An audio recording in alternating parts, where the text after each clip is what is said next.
All right, friends.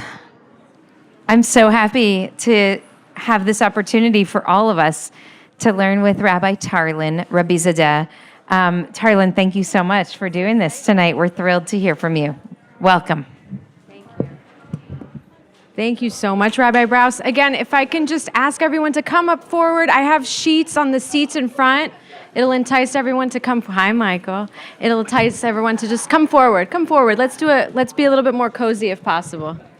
What's up? You need something from me?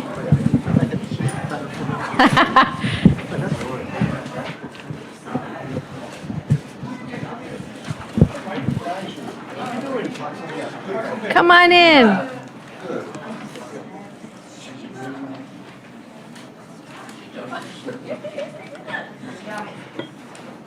So Chag Sameach, everyone, and everyone at home cozying up in your living room or whatnot. I'm sure we've said the blessing at some point for studying Torah, but Baruch Atah Adonai Eloheinu melech haolam, asher kitshanu b'mitzvotav v'tzivanu la'asok b'divrei Torah. Amen. So, it's funny when you prepare for a text, you study, and then you end up kind of focusing on one thing. So let's see what all of you think of some of this stuff that I came up with. I'd love to learn from you tonight, not just teach. I think that's the best. That's the best. I'm kind of selfish like that. I want to learn what all of you can teach me.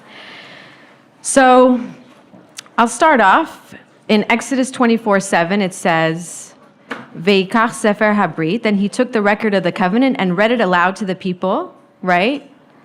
And they said, all that Adonai has spoken, we will faithfully do.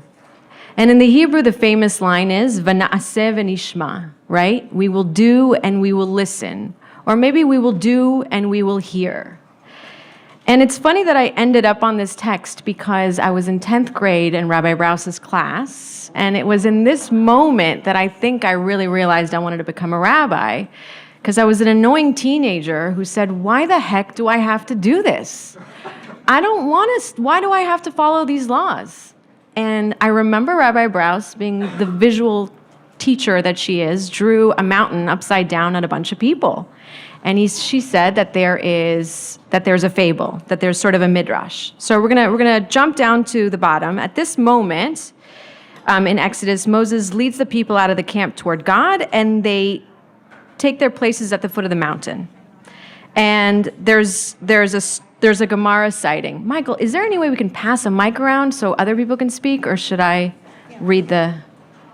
Yeah. Does anyone want to read English? English.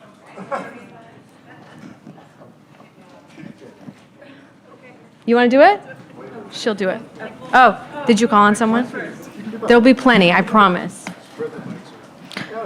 Go for it. So the Gemara cites, let's start with the Torah says. Okay, the Torah says, and Moses brought forth the people out of the camp to meet God, and they stood at the lowermost part of the mount. Rabbi Avdimi Bar Hama Bar Hassa said, the Jewish people actually stood beneath the mountain, and the verse teaches that the Holy One, blessed be He, overturned the mountain above the Jews like a tub, and said to them, if you accept the Torah, excellent, and if not, there will be your burial. Okay, so what's happening in this moment? What is going on? Somebody want to tell me? You want to tell me? Tell me and I'll repeat it. Coercion, right? You got to do this by force. Okay, keep going. Okay, Rav Aha Bar Yaakov said, from here there is a substantial caveat to the obligation to fulfill the Torah. The Jewish people can claim that they were coerced into accepting the Torah, and it is therefore not binding. So if we were forced to do it, then it's not binding, he's saying. Rava said, even so, they again accepted it willingly in the time of Ahashverosh. As it is written, the Jews ordained and took upon them, and upon their seed, and upon all such as join themselves onto them. and he taught, the Jews ordained what they had already taken upon themselves through coercion at Sinai. Great. I just love that because the story of Esther is in it, and it's just showing us that for many, many generations, they took it upon themselves. So you can see as an annoying teenager in Rabbi Brause's class, this is not so much of a helpful response, right? I'm asking her, why the heck do I have to follow this? And the fable is that God forced us to do it. All right? So now I looked up a bunch of different answers for what this line could mean. So we're going to go through some of them. I'm going to watch the time. We might not be able to go through all of them. But I want you to let me know if any of them particularly speak to you. All right? Often you'll have, us bring up a bunch of different texts that have to do with a theme. Today we are going deep on one line. Okay? So forced to accept the Torah. Why did God need to suspend the mountain over them, forcing the Jewish people to accept the Torah? After all, the people of Israel had already declared their willingness to accept the Torah, right? They said, Na'aseh v'nishma. We will do, and we will listen, and we will understand what it means after we do. So bullet point number 1. Why don't you just pass it on? Na'aseh v'nishma referred only to the Ten Commandments, not the entire Torah. God overturned the mountain to force them to accept all the other mitzvot. So what's going on here? My old favorite student. I have new favorite students on the other side. Beats me, Tarlan. I'm not sure. Yeah? What could it mean?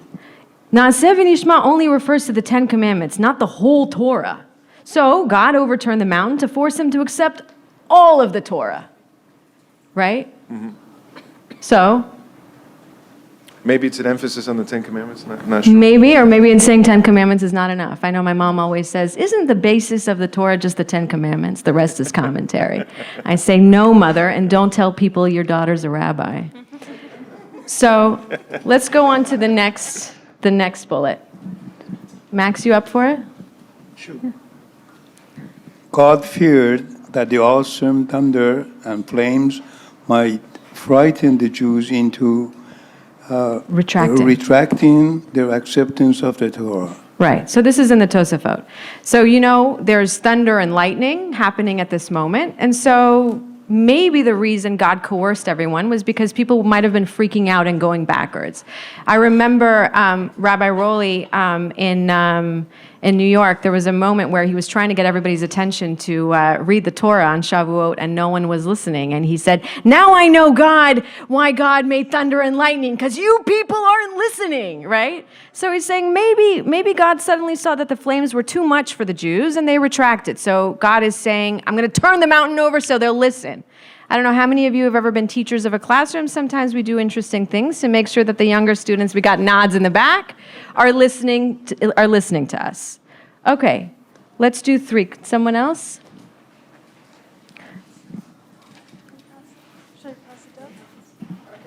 How about over there? You want to do the 3rd bullet? Okay. Na'aseh v'nishma. does not constitute complete acceptance. God forced them to confirm their acceptance with a covenant and an oath. So what's going on here?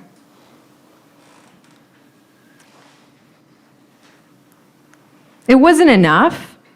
It wasn't enough that they said, Na'aseh v'nishma, that I will do and I will listen. So God put a mountain above them so that they would have a brit, an oath, that said, not only do we hear and we understand, we promise to keep this going. You want to read the next one?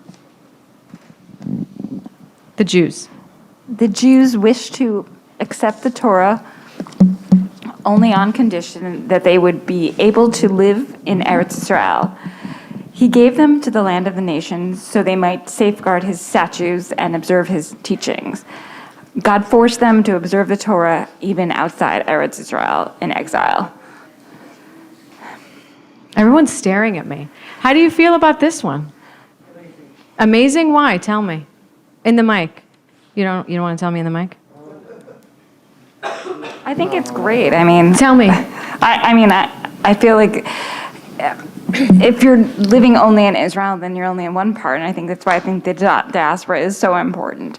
I mean, Israel is a very important thing, and that's what they're starting originally. But then, to force them to live outside of Israel, you can still be, observant. Beautiful. And remember that the Torah was given to us right outside of Israel, right? Right. Moses didn't make it into the promised land, and we got all of this right outside, which is a Right. beautiful reminder that, We're all like strangers. yeah, it's to a almost like new maybe land. God knew we would be outside longer than we'd be inside, and we'd go inside, and then we'd leave again to go outside, and that's the life of us in Israel. For sure. Mike, I can't hear you. Motherland? Motherland, the motherland. Yeah. Israel is like the motherland. Do you like to go live at home with your mother? Sure, but in doses. Yeah? That's how I feel about my life in Israel. Okay. God chose Mount Sinai. Hey. Who would like to read that? You want to read that? It's too long? Okay. You want to, someone else? You want to?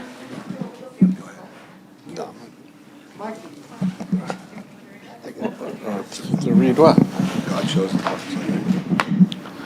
God chose Mount Sinai, the lowest of the surrounding mountains, as the location of Matan Torah. For there will come a time when Klal Yisrael will go into exile, and the Torah will be disdained, scorned, and lowered. Afraid of the bitter exile, the Jews wanted to take back their acceptance of the Torah. If you accept the Torah, God told them, it will be a source of strength to you in Galut. But if you do not accept it, Sham Teche Kevarachem, there in Galut will be your grave.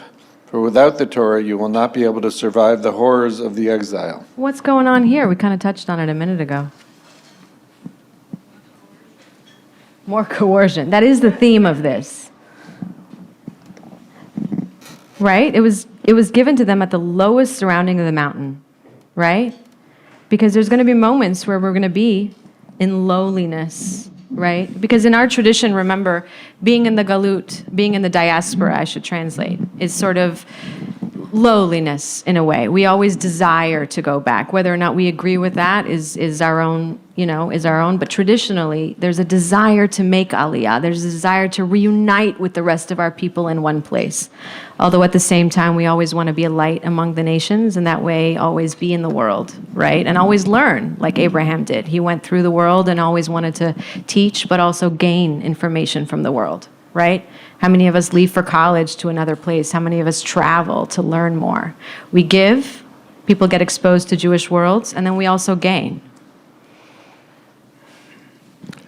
The immense spiritual levels that the Jews attained at Mount Sinai made them capable of prophetically viewing all future generations. This newfound awareness of the sins of later generations caused them to hesitate. Why should they accept responsibility for the descendants' misdeeds? God forced them to accept the Torah and acknowledge their liability for future generations. What do you think of this one?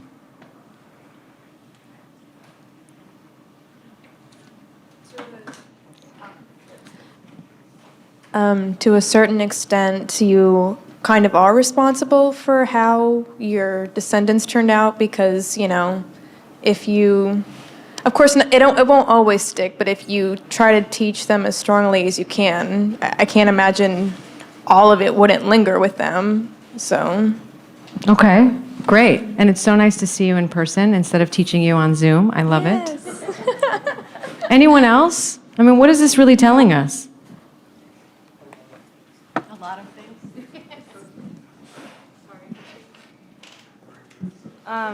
To me, it's also like it's saying this isn't just about you and your people in here.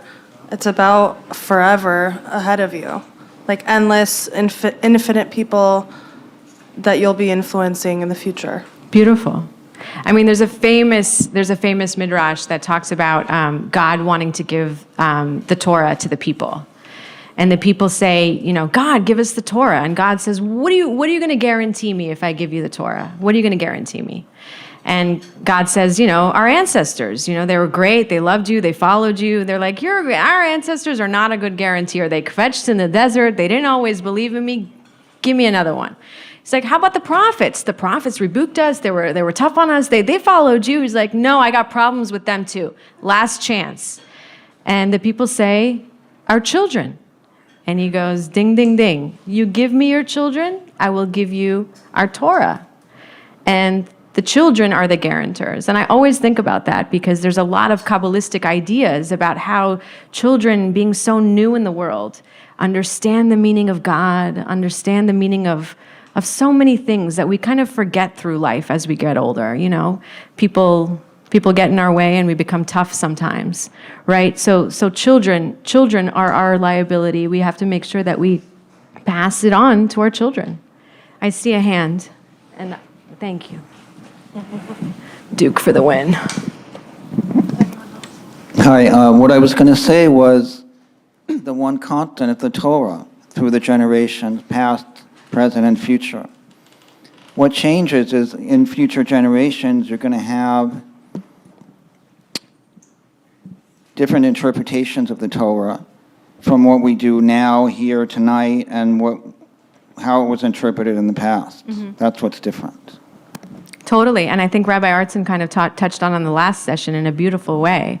It's kind of the same words, but we see it differently, right? Which is the whole point of why we read Torah over and over again. I remember learning in rabbinical school that the way we learn Torah, or the way we think about the calendar cycle, is not in a circle or in a straight line linearly, but it's a spiral. Every week we learn a different parasha, a different chapter of the Torah, and every year we do certain things. Every year we learn the same parshiot for Rosh Hashanah, the same chapters for Yom Kippur. But the words aren't different. We're different. And because we're different, we see parts of it that we didn't see before, right? When I'm younger, I'm not really paying attention to the fact that these women couldn't conceive.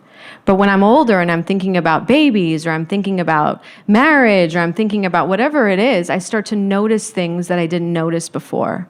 Right? You notice all of those things. And so, great point. Fantastic. Any other thoughts before we move on? Okay. Next. B'nai Yisrael, right? Who's got the mic? Mike, you go. Michael's double fisting the mics. Do we, yeah?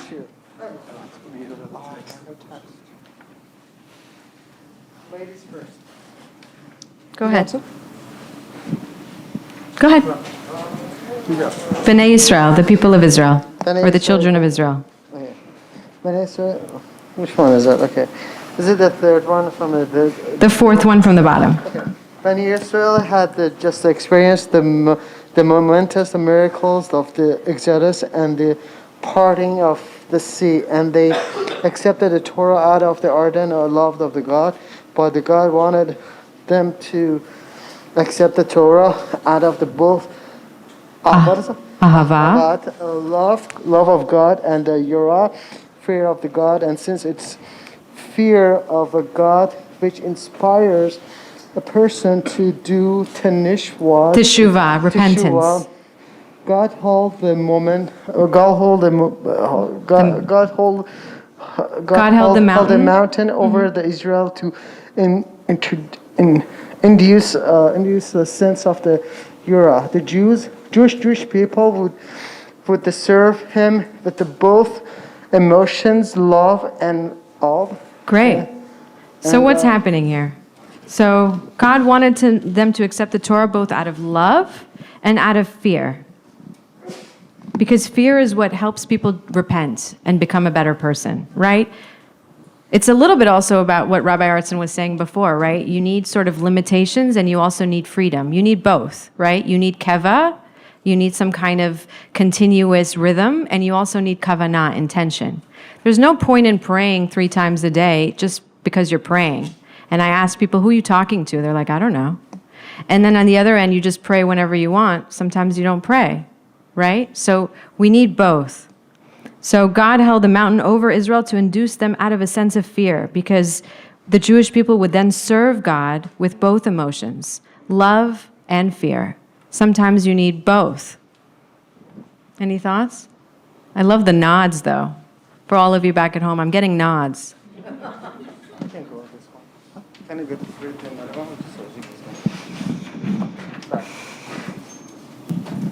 Yeah, what I was going to say on the issue of prayer is whether you pray 3 times a day or 10 times a day or not at all, life happens.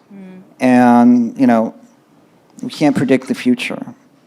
So we can pray and hope for the best, but that doesn't mean that it's going to change something for the better or for the worse. That's great. But we also, just for praying a few times a day, 3 times, 10 times, good for you. It helps you kind of be stable. So in a way, there's for a me, rhythm. I do a lot of I'm a long distance runner, so I do a lot of running. So Nice. that lowers my stress a lot. Some people pray, so. I love it. Do you mind passing it to the person over there? She has something to say. I mean, if you think about Heschel, when he was, when he said that he was, during Selma, and he was walking, marching during the civil rights movement, Right. and people, they went up to him and said, Rabbi, why are you not praying? It's Shabbat. And he says, no, I am praying. I'm praying with my feet. And so I think that we have to understand that praying is not about an actual, it's important to obviously know certain prayers, but it's also important to act the action of it, being able to do something. And if you're going to, let's say, text message to show what you're thinking, to help or to call or to do things that are active, that's a form of prayer that I think that we often don't realize because it's not traditional. Beautiful. I mean, that brings me to mind something else Rabbi Brous taught me. I'm just going to do a bunch of Rabbi Brous stuff. Rabbi Brous, I think she talks about Hannah a lot. And one of the things that we love about the story of Hannah is that she prayed with complete intention. I mean, she's the one that really taught us, when we pray the Amidah, the standing prayer, what it means to pray with intention. And there's a fable that's also based off of that about a child in the back of the synagogue. There's a rabbi in the front who's teaching prayer and praying, and there's the kid in the back who's just like mumbling some stuff, and the rabbi doesn't know what's happening. And when you're in teacher mode, you get really annoyed when something is not going your way, and you don't think about the bigger picture. So the rabbi goes in the back, and he goes, "What's going on? I'm teaching in the front. You keep mumbling." He's like, "I'm just saying the Hebrew alphabet." And he says, "What do you mean you're saying the Hebrew alphabet?" He's like, "Rabbi, I don't know how to read. So I'm just saying the Aleph Bet and hoping up that it'll go up to God and God's going to put the words together for me," which is a beautiful, beautiful understanding of it. But the idea about having discipline to run every day or doing it a few times a day is sometimes you're not in the mood always. And the idea is when you create space within time, which is also what Heschel talks about in the Sabbath. You have to carve out space within time and make sure that you adhere to that rhythm so that you can have those moments of intention. But if you just wait for the mood, I mean, I can't tell you the last time I painted something because I haven't carved out time to do it anymore. So it's gam bagam, both. Can you mind giving someone else a chance? Can someone else do the B'nai? Thank you so much. B'nai Yisrael, the third from the bottom. Bnei Israel were willing to accept the Torah out of love of God. God held the mountain over them to ensure that even when under duress, they would still keep the Torah. Sometimes you're willing to accept it because you love someone.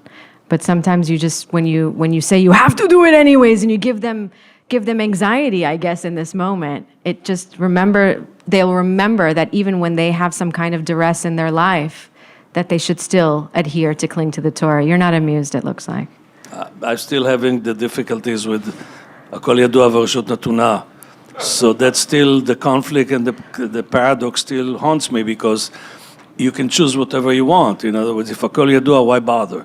Right. For Reshut Natuna, that means you have a choice. Right. But it doesn't mean that you have a choice if everything is known. So that's the conflict that stuck me on the whole thing. And he said it very nicely. He said it's paradox, yeah. But when you try to interpret it either way, you get into a wall. So right now, Kafailem Hakigigit. Okay, fine. He did it. Terrific. But it doesn't mean that they chose that. Right. They were forced into it. Yeah. Where's the free will? Where's the free will? Let's keep going. Maybe you'll be happy at the end. Who knows? Maybe not. You want to pass it on?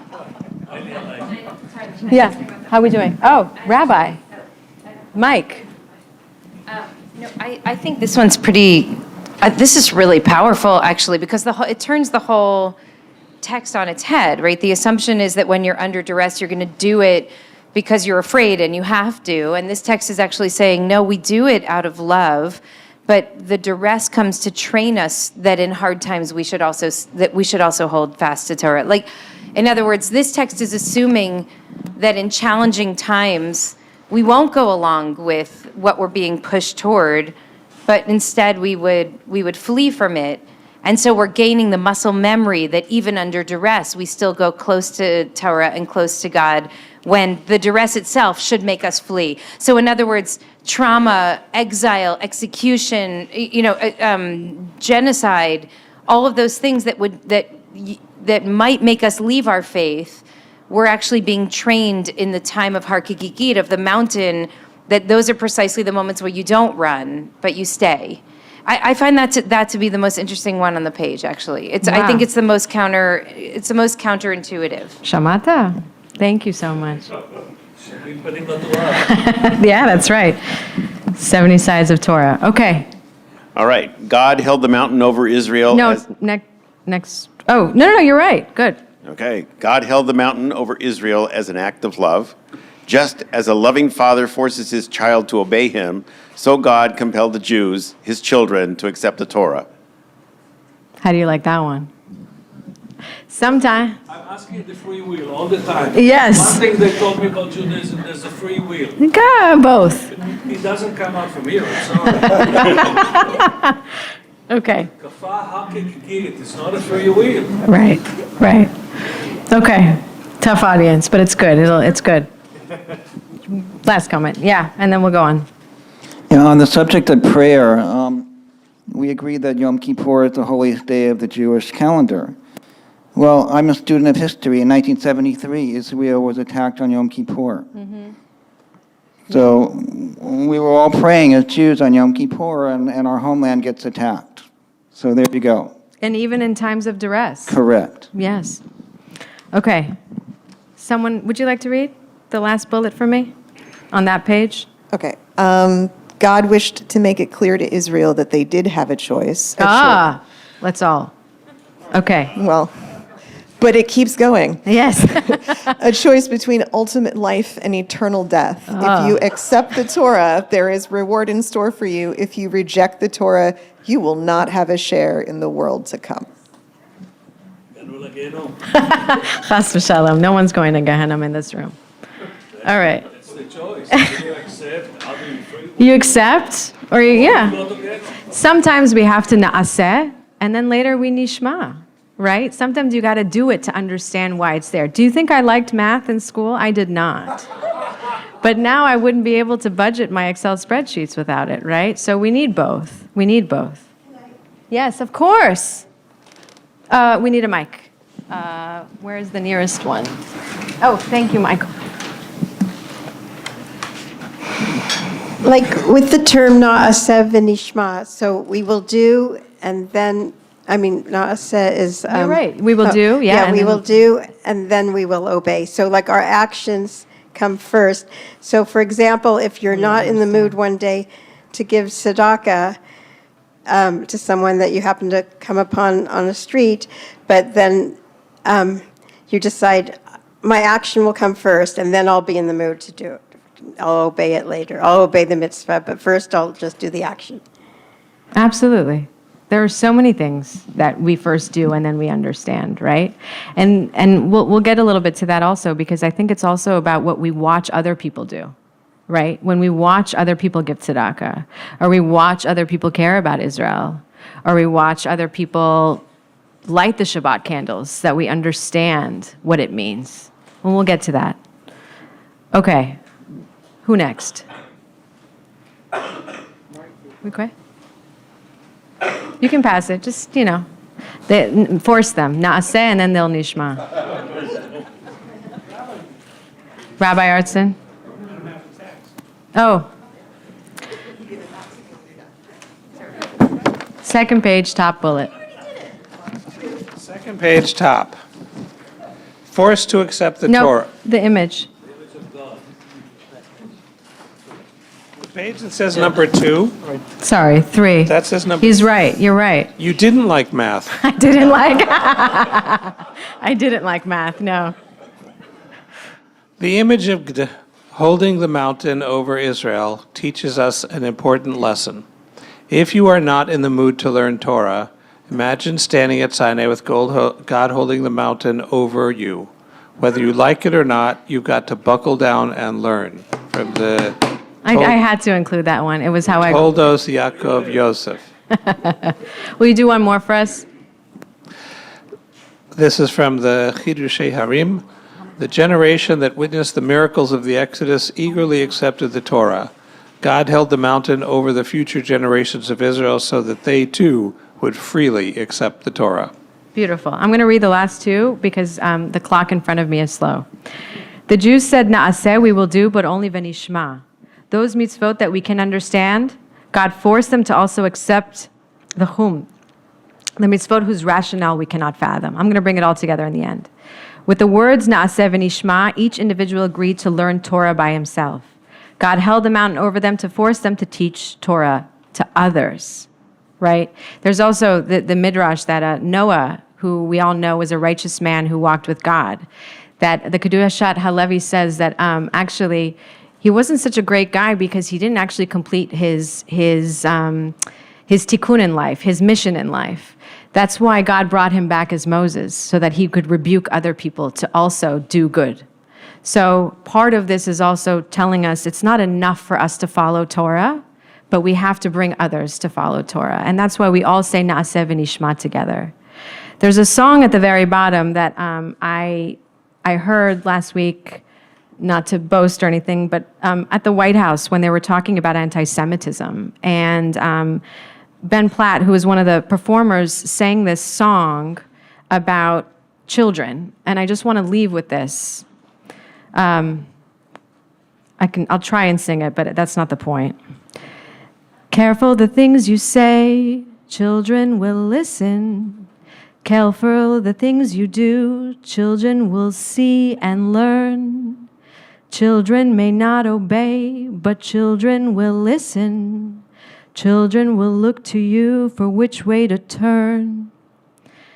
And, there's more lyrics, but I know we have to close. And one of the things I'll say is that I lost my grandmother a week ago, and one of the things that I said for her eulogy was that in all the years I went to Stephen Wise and Milken, and all the years that I went to rabbinical school, I didn't know the meaning of God if it wasn't for my grandmother. And I didn't know the meaning of what it means to do Jewish if it wasn't for my grandmother.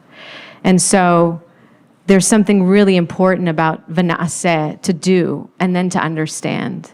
Sometimes we do things, and sometimes we tell our children to do things, and later they're going to understand what it is. But I really, really want to leave you all with this one thing, which is that in Kabbalah, there's an understanding like the letter Samech, which is a circle, that life is like a ripple effect, a domino. That what you say to one person has a ripple effect on the world. You have no idea if you start paying attention to what degree I mean. You help someone cross the street, and suddenly someone saw it in the car, and they'll do the same thing. They saw you wink at someone, they saw you help someone.